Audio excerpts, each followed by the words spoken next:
Bonsoir à tous et merci de nous rejoindre sur Gabon 24 dans le cadre de l'invité du jour. Le 21 mai, la communauté internationale célèbre la journée mondiale de la diversité culturelle pour le dialogue et le développement avec pour thème général le rôle des femmes dans la sauvegarde et la transmission du patrimoine culturel immatériel pour la paix et le développement durable.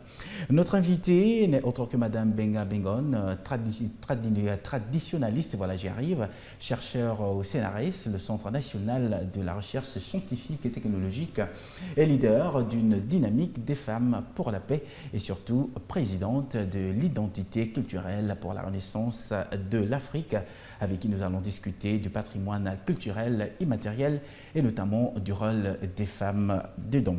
Madame Benga, bonsoir. Bonsoir. Merci d'être venue sur le plateau de Gabon 24. Le plaisir est partagé.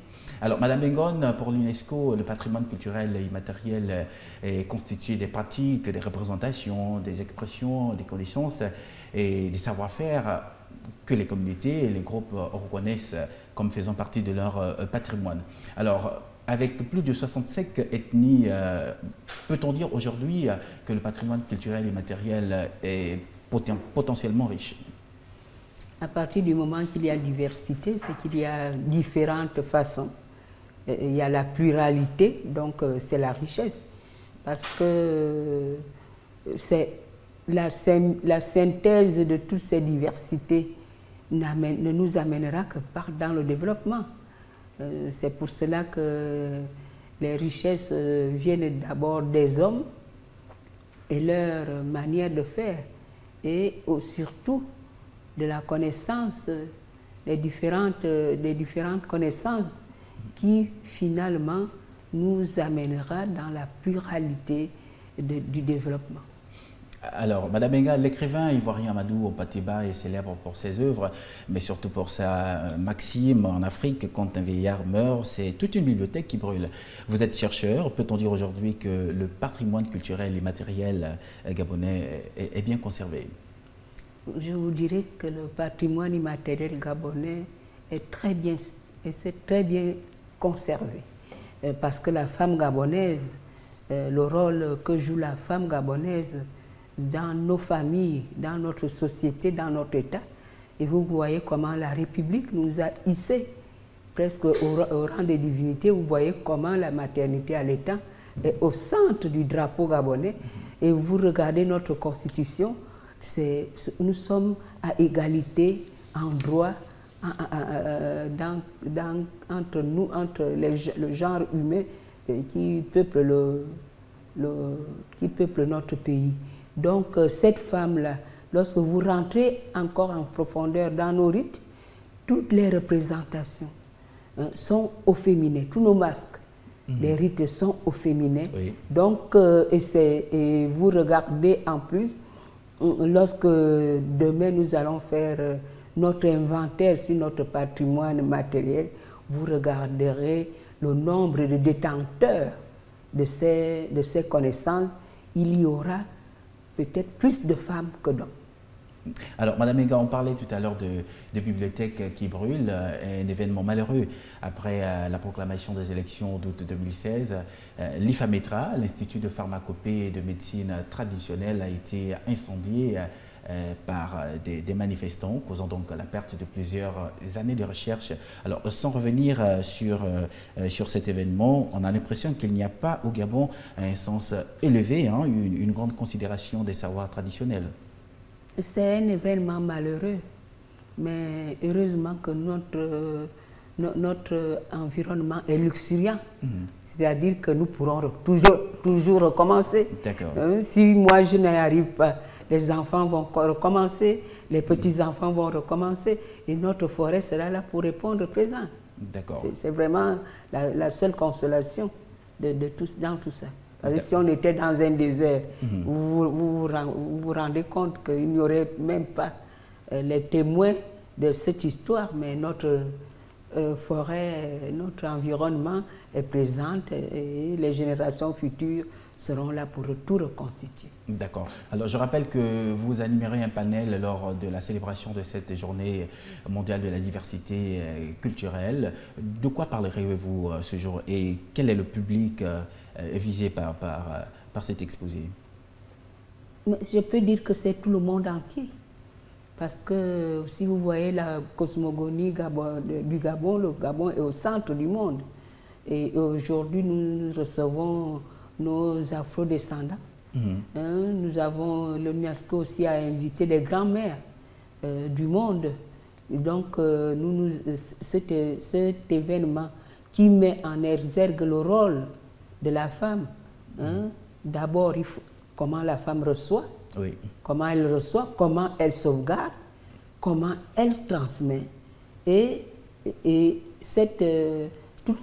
tout ce bagage-là sert à la prévention et à la résolution des conflits. Le havre de paix dont se vante le Gabon, vous pensez qui le conserve? Vous venez demain, vous saurez qui est vraiment responsable de ce patrimoine dont on a un partage qu'on appelle la paix. La paix est une femme. Ah oui. Ah oui, oui. En plus, elle est au féminin. Voilà. Alors, parlons justement du rôle des femmes dans la sauvegarde et la transmission de ce patrimoine culturel et immatériel pour la paix et le développement, puisque c'est le thème général pour cette célébration.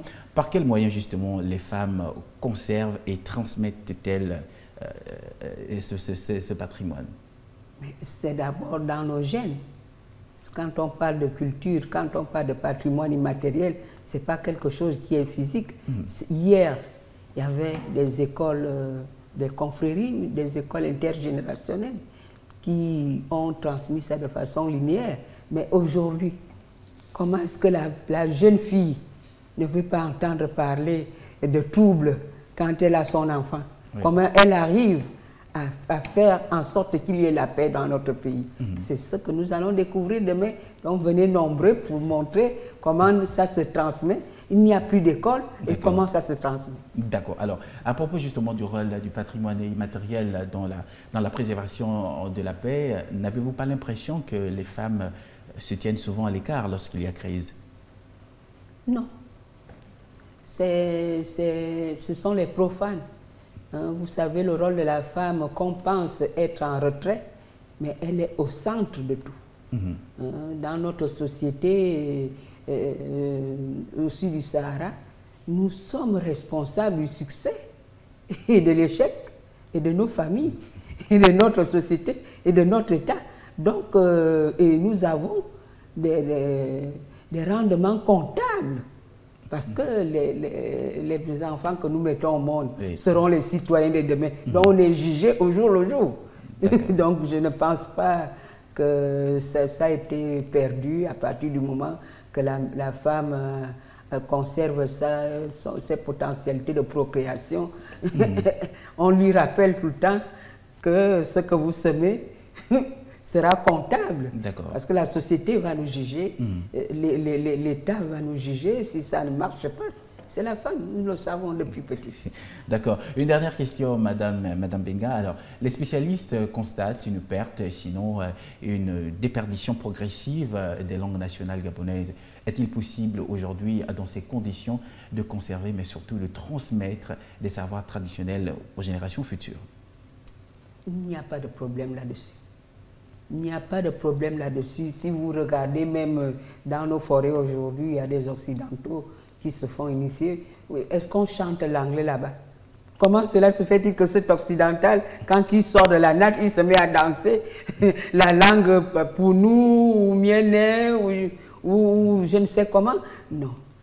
C'est un autre niveau. Nous parlons de patrimoine immatériel et nous y sommes au Gabon. Oui, mais on a remarqué qu'aujourd'hui, les générations, disons les jeunes générations, ont du mal à parler leur langue vernaculaire. Est-ce que là aussi, ce sont les femmes qui sont responsables? Comment comptez justement, comment comptez rattraper ce retard? Il y a des mesures coercitives qui sont invisibles chez nous. Lorsqu'on voudra que vous parliez votre langue, en tout cas, vous la parlerez. D'accord. Vous vous retrouvez dans une école sans voir vos professeurs. Et en 3 mois, on vous fait parler votre langue. Ça, ce n'est pas... C'est seulement qu'il faut maintenant... on met en lumière, puisqu'on parle de patrimoine immatériel, on met en lumière ses capacités. L'école n'est pas seulement prendre son cartable, aller à l'école, mais l'école se passe pendant votre sommeil. On vous inculte et vous parlerez obligatoirement votre langue. Ça, je fais confiance à nos ancêtres. Merci Madame Benga. Peut-être un mot de fin, nous sommes arrivés au terme de notre entretien. C'est pour rappeler à la population l'importance du thème qui est soulevé par l'UNESCO et le ministère de la Culture, de venir nombreux. Il faudrait que la population soit très nombreuse. Ça ne concerne pas seulement les femmes, ça concerne toute la population. Vous voyez, au même moment que ça se passe, on va voir comment eux, ceux qui sont partis esclaves, comment on fait pour eux, pour conserver, sauvegarder. Là, c'est palpable par rapport à nous. Et quand ils reviennent, ils ne sont pas perdus. Les mêmes sons que leurs aïeux avaient laissés, ce sont les mêmes sons. Les Michael Jackson aurait chanté en Mozart, mais quand c'est rythmé, comme si c'était chez nous, c'est que c'est vraiment des niveaux élevés. Il est temps maintenant de mettre ça en exergue, le patrimoine immatériel de notre pays. Merci Madame Benga. Chers téléspectateurs, nous sommes arrivés au terme de notre entretien. Je rappelle que nous recevions Madame Benga Bengon, traditionnaliste, chercheur au CNRS, le Centre national de la recherche scientifique et technologique, et les leaders d'une dynamique des femmes pour la paix et surtout présidente de l'identité culturelle pour la renaissance de l'Afrique dans le cadre de la Journée mondiale de la diversité culturelle pour le dialogue et le développement. Merci de rester sur Gabon 24. L'information continue.